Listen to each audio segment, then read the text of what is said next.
Good morning, everyone. Shavua Tov, Gut Tavach. Thanks for tuning in. Today is Sunday, June 21st. Happy Father's Day to all those fathers out there. Hope you have something good planned for the day. We're on the last couple points about air travel. Kashrus, in terms of what they serve you on the plane, of course, your kosher meal that you ordered will come double or triple or quadruple wrapped in who knows how many layers of protective material there. He writes here, Rabbi Lebowitz, that Coca-Cola is kosher in the United States, even if it does not have a hechsher on the label. However, it's not advisable outside the United States because, as you know, each country has their own bottling. As far as I know, Coke products in Canada are just fine under the COR, but I will double check that to let you know.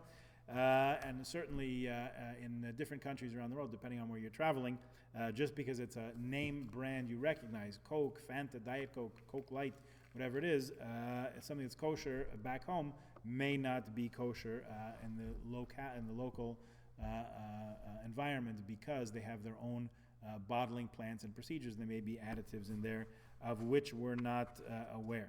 So if nothing else is available, you can consider the non-kosher ingredients that may be in there nullified. However, we do our best to keep our standards of kashrut even when we're not at home. Non-flavored coffee, he said, is permitted worldwide. One should not drink flavored coffee without kosher supervision because the flavors indeed do have all kinds of non-kosher additives there. Food which was hidden from the eye. Interesting concept. If we have not had the food in our sight or under someone else's supervision, we should not eat it because for fear that it may have been switched somehow or other. And in fact, this has happened a number of times on planes.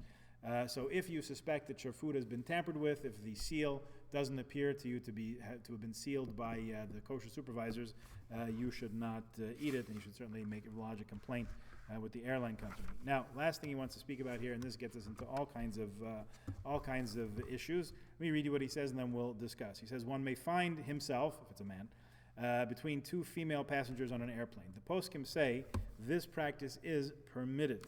Okay, Vayivarach David, Vayihi ben So, Vlecht Chabaderech, Harav Wozner, Rabbi Wozner, who was one of the main rabbis in Bnei Brak.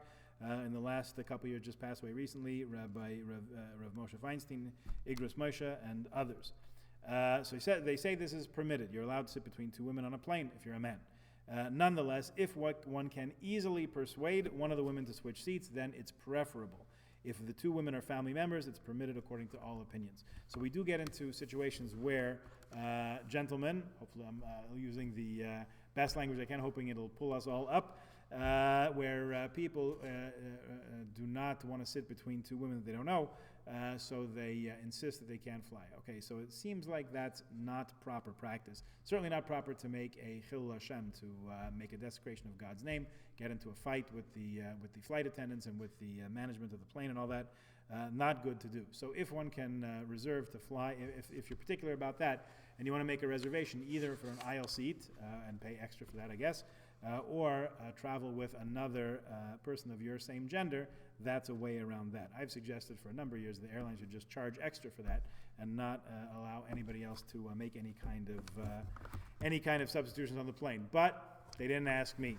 So anybody has any questions about it, we can certainly talk about it more. Not something, anything that's exciting gets in the newspapers, but not necessarily something we want to be known for. We're the people who make a big stink on the plane because of our seating preferences. Okay? Even though there is something to it, we are trying to maintain standards of dignity and modesty in everything we do, up to and including traveling on planes and going as tourists and so on. Okay, have a good day. We will see you tomorrow. Have a good week.